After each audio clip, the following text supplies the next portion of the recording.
Asalaamu calaykum waraxmatullaahi wabarakaatuhu. Maanta waxaan ka hadli doonaa hadduu ilaah yiraahdo lecture aad iyo aad u muhiim ah markii laga hadlayo anatomy iyo physiology-ga isha. Markii laga hadlayo ocular anatomy physiology, cashir aad iyo aad muhiim ah. Cashirkeena maanta waxaan ka hadli doonaa structure-ka isha. Saddex layer ayaa jiro. Layerka koowaad waxaa loo yaqaanaa outer layer. Waa layerka koowaad oo wuxuu qabtaa protection, difaac ayuu ka qayb qaataa layerkan koowaad. Middle layerka waa qaybta ugu xididada badan, waa vascular layer, waa sidoo kale nutrition oo ka qayb qaata. Layerka saddexaad waxaa loo yaqaanaa inner layer. Waxaa ku jiro qaybta sensory, waa dareenka, waa qaybtan.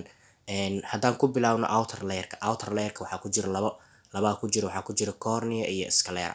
Cornea markii 6 meelood markii loo fiiriyo outer layerka hal meel ka mid ah waa, laakiin sclera 6 meelood markii loo fiiriyo 5 meel ka mid ah waa. Sclera aad ay u weyn tahay.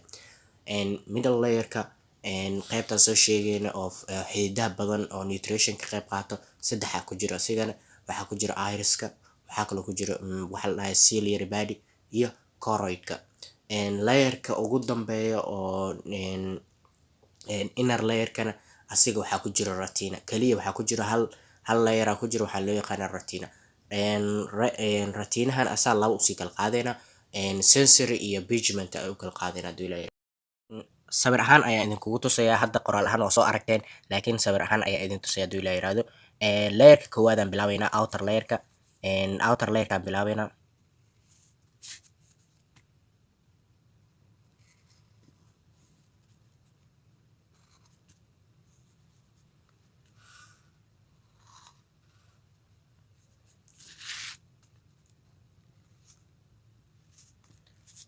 qaybtan dhan inta kasoo bilow ilaa saan usoo wad ilaa halkaan imo waxaa loo yaqaanaa sclera. Qaybtan waxaa loo yaqaanaa sclera. Qaybtan kuuskana waxaa loo yaqaanaa, saan u wareegsan waxaa loo yaqaanaa cornea. Cornea ayaa loo yaqaanaa. Haddana layer labaad ayaa inta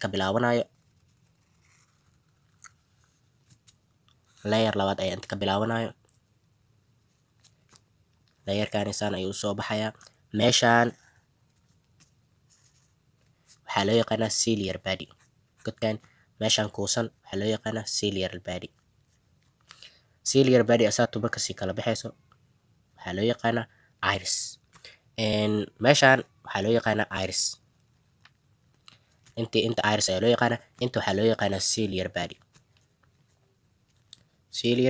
body. Meeshaan waxaa loo yaqaanaa qaybtan ilaa intana waxaa loo yaqaanaa choroid. Waa layerka labaad. Waxaan ka hadli doonaa mid kale, layerka ugu dambeeyo retina. Retina saan ayuu usoo soconayaa ilaa halkaan ayuu imaanayaa. Retinaha layerka waxaa loo yaqaanaa asigana retina. Loo yaqaanaa. Waxaa jiro lens ayaa jiro. Lensiga isha waa kan. Wuxuu haystaa lensiga wuxuu hayaa fibers ka baxaayo oo waxaa hayo ciliary body fibers ka baxaayo ayaa hayo. Fiberskan waxaa loo yaqaanaa zonial fiber.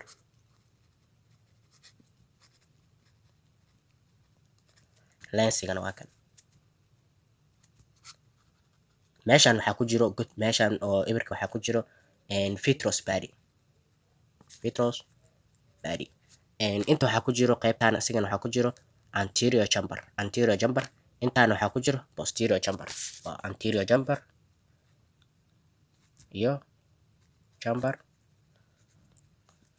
iyo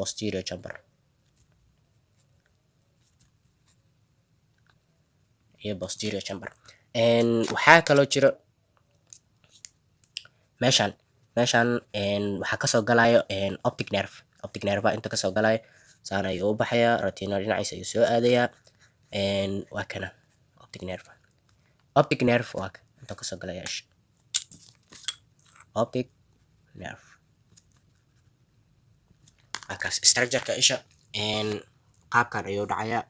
Waa outerka waa kana oo waxaa ku jiro sclera iyo cornea ku jiro. Sidoo kale aan ka tegin meeshaan waxaa loo yaqaanaa godkani waxaa loo yaqaanaa pupil. Godkan waxaa loo yaqaanaa pupil. Waa kan structure-ka. Layerka labaad waxaa loo yaqaanaa choroid. Layerka saddexaadna waxaa loo yaqaanaa ciliary body. oo waxaa leeyahay iriska labadan good waxaa loo yaqaana iris, meeshan waxaa loo yaqaana ciliary body, kan waxaa loo yaqaana choroidka.